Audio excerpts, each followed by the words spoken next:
Hello दोस्तों, कैसे हैं।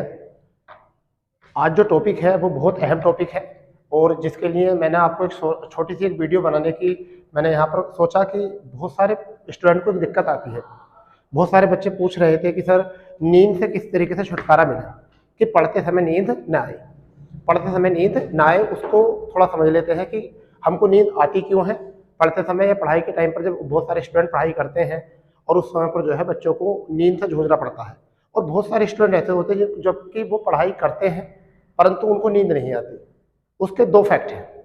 उसके दो फैक्ट हो सकते हैं। पहला फैक्ट है हमारा कि एक तो प्राकृतिक फैक्ट, यानी कि जिसे हम कह सकते हैं शरीर में अमीनो अम्ल या प्रोटीन्स की वजह से, यानी एक तो रासायनिक तत्व हो सकते हैं, एक कुछ कारण होते हैं हमारे व्यवहारिक।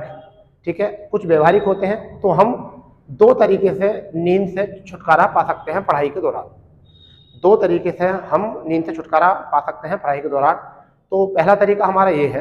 पहला तरीका जो है वो हमारा क्या है कि जो बेसिक है, यदि आप पढ़ाई करते समय या पढ़ाई के दौरान अगर आपको नींद आती है, यदि आपको नींद आती है और नींद से आपको जूझना पड़ रहा है और आप किसी भी चेयर या टेबल पर बैठकर अगर पढ़ रहे हैं, तो आपको सबसे पहले बात यह है कि उस समय पर जब नींद जैसा तुमको ऐसा लग रहा है कि माहौल बन रहा है और नींद जैसी आपकी कंडीशन होने वाली है, तो आप लोगों को सबसे पहले तो फिर जिस स्थान पर भी जिस जगह पढ़ रहे हो आप उस जगह पर आपको खड़ा हो जाना है।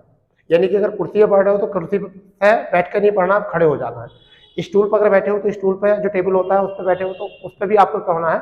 उसके बाद वहां से वो स्थान छोड़ देना है और वही किताब या वही नोटबुक लेकर या नोट्स लेकर आप चलना फिरना शुरू कर दो और चल फिर कर उसको थोड़ा सा पढ़ना शुरू कर दो।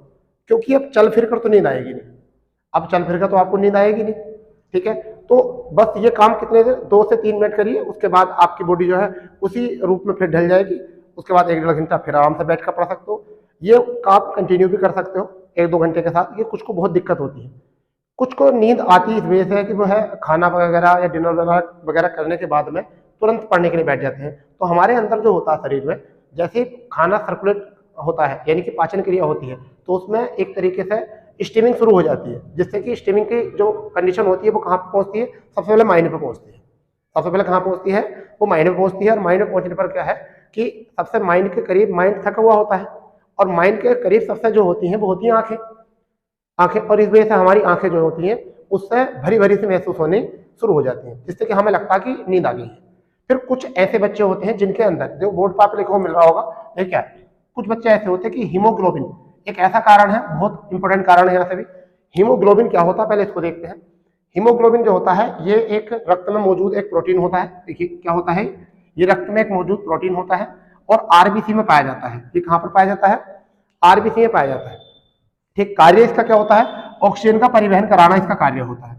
ठीक है, पुरुषों में सामान्यतः 13.5 से लेकर 17.5 ग्राम डेसी लीटर होता है। समझ गए नहीं, 13.5 से 17.5 ग्राम डेसी लीटर होता है, जबकि महिलाओं में जो होता है 12.0 से लेकर 15.5 ग्राम डेसी तक होता है।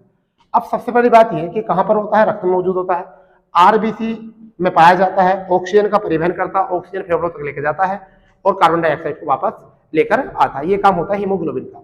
ठीक है, हीमोग्लोबिन का रक्त का लाल रंग जो होता है वो हीमोग्लोबिन के कारण होता है, ये भी आपको पता है।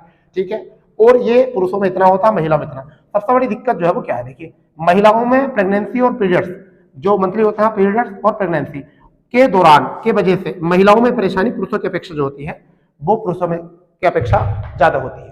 समझ गए नहीं, महिलाओं में जो होती है ये परेशानी पुरुषों की अपेक्षा ज्यादा होती है, क्योंकि महिलाओं को एक प्रेगनेंसी जैसी परेशानी से गुजरना पड़ता है और पीरियड जैसे, तो उसमें क्या होता है कि उसमें हीमोग्लोबिन की जो मात्रा होती है उनके शरीर में कम हो जाती है।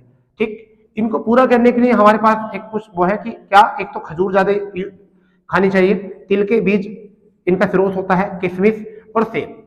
ठीक है, क्या होता है, खजूर, तिल के बीज, किशमिश और सेब। ठीक है, जिनके अंदर समझिए जिनसे क्या होता है हीमोग्लोबिन की पूर्ति हो जाती है। इसलिए जिन बच्चों के अंदर हीमोग्लोबिन या जिस स्टूडेंट के अंदर हीमोग्लोबिन की मात्रा कम होती है वो लोग सुस्ताए से रहेंगे, बिल्कुल मतलब ऐसा रहेगा जैसे कि सुस्त है, नींद में बात कर रहे हैं, चलने फिरने में उन्हें दिक्कत आती है। ठीक है, पूरी बॉडी में उनके दर्द होना शुरू हो जाता है, कभी मतलब गर्दन दबाते हैं, कभी पैर दबाते हैं, कभी हाथ दबाते हैं, इस जगह से वो परेशानी में फंस जाते हैं। ठीक है, तो फिलहाल में तो बच्चों को एक तरीके से ये भी है कि हीमोग्लोबिन की जांच करानी चाहिए, कहीं ऐसा तो नहीं कि हीमोग्लोबिन इस सर्कल से कम तो है नहीं है। पुरुषों में कितनी 13.5 से 17.5 और महिलाओं में कितना 12.0 से लेकर 15.5 ग्राम डेसिग्राम। अगर इससे कम है तो आप सेवन करिए इस चीज का, या कुछ टैबलेट वगैरह भी आ जाते हैं, वो मैं नहीं बताऊंगा क्योंकि मैं कोई डॉक्टर तो हूं नहीं जो टैबलेट का आपसे शेयर करूंगा। आप क्या कर सकते हो, खजूर खा सकते हो, तिल के बीज खा सकते हो और किशमिश और सेब, इनका सेवन कर सकते हो, हीमोग्लोबिन की पूर्ति हो जाएगी। सेब खाइए, खूब दबा कर सेब खाइए, ठीक है, हीमोग्लोबिन की पूर्ति हो जाएगी। फिर चंगे होकर बिल्कुल बिंदास होकर आप पढ़ाई करिए, ठीक है। देखिए क्या होता है कि जो बच्चे बड़े सुस्त रहते हैं उनके अंदर हीमोग्लोबिन की मात्रा कम होती है, या जिनके अंदर हीमोग्लोबिन की मात्रा कम होती है वो बिल्कुल सुस्त, बिल्कुल कमजोर, बिल्कुल ऐसा लगते हैं जैसे थके थके थे, बॉडी से बहुत टफ लगेंगे, ऐसा लगेंगे बहुत पहलवान टाइप के, परंतु उनके अंदर जो होता है ना, मतलब ब्लड के तरीके से, वो ब्लड में जो होता है हीमोग्लोबिन की मात्रा से वो कमजोर होते हैं।